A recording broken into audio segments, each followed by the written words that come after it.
The grinding war in Ukraine has brought Russia's military machine to an inflection point.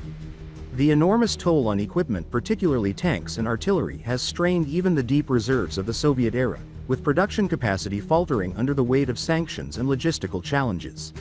As Forbes analyst David Axe writes, this demonstrates the perilous state of the Russian military in the fourth year of the large-scale war in Ukraine.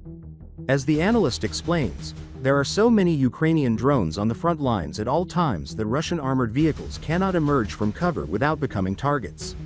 And where the Russians do regain ground, they do so mostly on foot and suffer staggering casualties, writes Axe.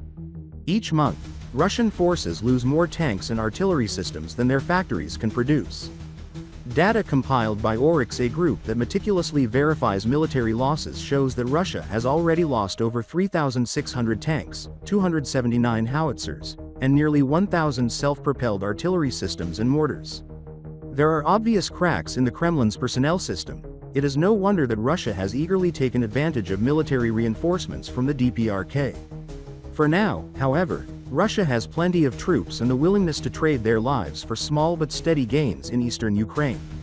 What the Kremlin doesn't have is a lot of tanks or any means of using them effectively on a drone-buzzed battlefield, Axe notes.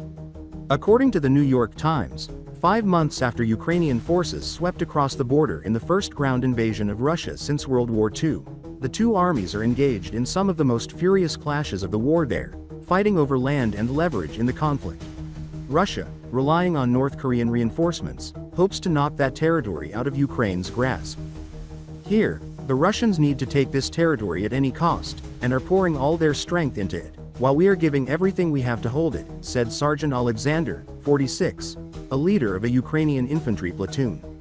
We're holding on, destroying, destroying, destroying, so much that it's hard to even comprehend.